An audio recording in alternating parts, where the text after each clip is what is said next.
This is the secret meeting that destroyed one of F1's most promising teams' end careers. It bankrupted an entire organization and left 400 people jobless overnight. And by the end of this video, you'll know why the FIA tried to cover it up. You think F1 is just about speed and glory? Think again. Behind the glamour lies a graveyard of teams that burned through hundreds of millions, made catastrophic decisions, and vanished faster than a DRS overtake on the main straight. These aren't just business failures. These are the stories ESPN won't tell you. The dark side of Formula One, where one bad decision can destroy decades of racing heritage in a single season. I've spent months digging through financial records, court documents, and insider testimonials to bring you the complete truth. This is every F1 team that went bankrupt overnight, explained. Let's start with Manor Racing, the team that literally died twice. Originally Virgin Racing, then Marussia, then Manor again. By 2016, they were hanging on by a thread, running 2014 cars with outdated Mercedes engines. The writing was on the wall when they missed the first 4 races of 2016. No money, no updates, no hope. But here's what's insane. They actually had a lifeline. A potential investor was ready to pump in £15 million.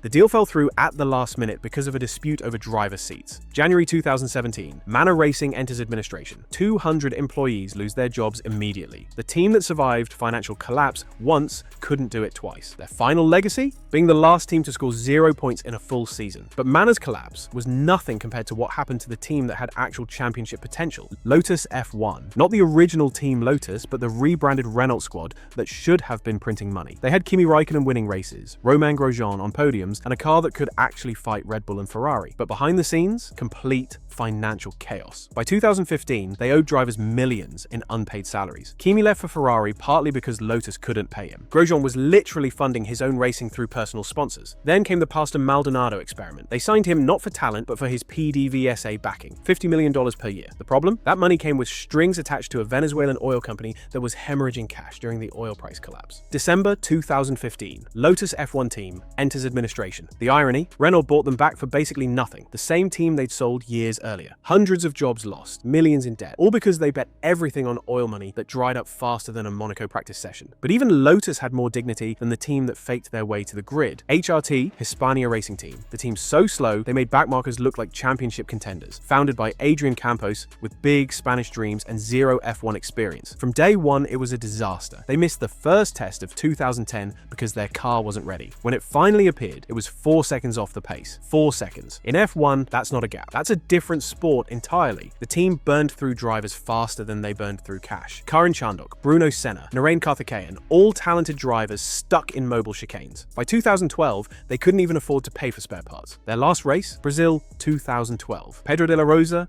and Narain Karthikeyan finished dead last, 3 laps down. The team folded immediately after, owing millions to suppliers, drivers, and anyone stupid enough to trust them with money. But HRT's incompetence was amateur hour compared to the team that committed actual fraud. Caterham F1, Tony Fernandez's vanity project that started with promise and ended in spectacular financial ruin. Originally Lotus Racing, they rebranded as Caterham with dreams of midfield glory. 5 years in F1. 5 years of finishing last or second to last. Their best result? 10th place at Monaco 2012, and only because half the field crashed out. They spent over £200 million to achieve absolutely nothing. By 2014, the money was gone. Fernandez tried everything, selling to Swiss investors, launching a crowdfunding campaign, asking fans to pay for their Abu Dhabi appearance. Imagine that. Please donate so we can finish 18th instead of not showing up at all. The Swiss buyers, they were fraudsters with no money. The crowdfunding raised barely enough for a front wing. October 2014, Caterham enters administration. The Leafield factory was stripped bare. 230 employees lost their jobs, and Fernandez walked away having burned through $250 million. Their final moment. Abu Dhabi 2014, funded by fan donations. Both cars retired. Even charity couldn't save them from their own incompetence. But Caterham's slow death was nothing compared to the team that imploded in a single weekend. Super Aguri, the little Japanese team that punched above its weight until reality hit like a brick wall. Founded by Aguri Suzuki with Honda backing, they actually showed promise in their early years. 2007 was their golden year. Takuma Sato scored points. They beat established teams, and for a moment, it looked like the underdog story F1 needed. But success in F1 costs money. Lots of it. Then, Honda pulled their backing. Without manufacturer support, Super Aguri was bleeding cash faster than a punctured tire loses pressure. By 2008, they were borrowing money just to make it to races. Spanish Grand Prix 2008, Super Aguri withdraws mid-weekend, not after practice, not after qualifying. They literally packed up and left on Friday. Drivers found out through the media. Mechanics were told to clear out their lockers immediately. The team folded instantly. 200 jobs gone overnight, suppliers left unpaid. The cars were sold to pay debts, from point-scoring underdogs to bankruptcy in less than 12 months. But Super Aguri's sudden death was merciful compared to the team that dragged their agony out for years. Arrow's F1, the team that refused to die until it had no choice. For over 2 decades,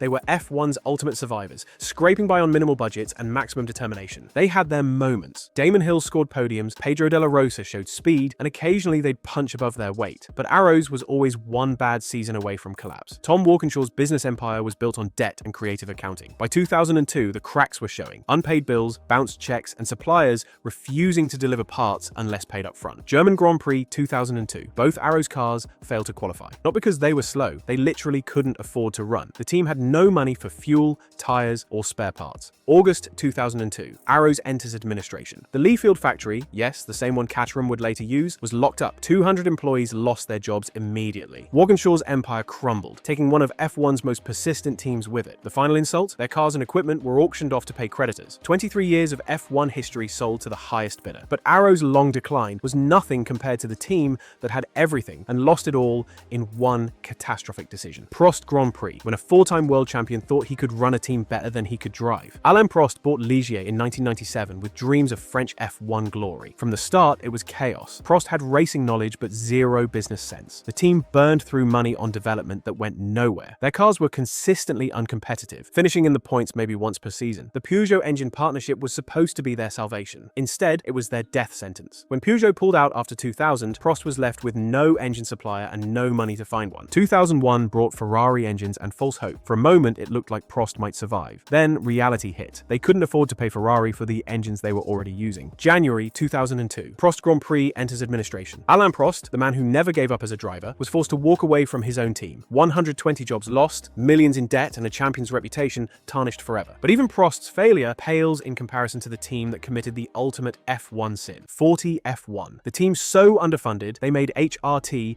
look professional. Founded by Guido Forti with Italian passion and zero financial backing. Their cars were mobile roadblocks. In 1995, they were regularly 8 to 10 seconds off the pace. That's not racing, that's a very expensive parade. Luca Badoer and Pedro Diniz did their best, but you can't drive around financial reality. By 1996, they were missing races because they couldn't afford to transport their cars. When they did show up, they often failed to qualify, not because of the 107% rule, but because their cars literally broke down. The end came when Pedro Diniz, their paying driver, left mid-season because even he couldn't keep funding the operation. Without his money, Forti folded immediately. August 1996, Forti enters administration. The team that dreamed of F1 glory became a cautionary tale about entering the sport without proper backing. But Forti's amateur operation was nothing compared to the team that had manufacturer backing and still managed to fail spectacularly. Life Racing Engines, the team that proved you can't buy competence. Founded by Ernesto Vita, with dreams of building both chassis and engines in-house. Their W12 engine was an engineering nightmare. It was so bad, so unreliable, that their car never completed a single lap in qualifying. Not one lap in the entire 1990 season. Gary Brabham and Bruno Giacomelli tried their best, but the car was undrivable. It would break down on the formation lap, overheat in the pits,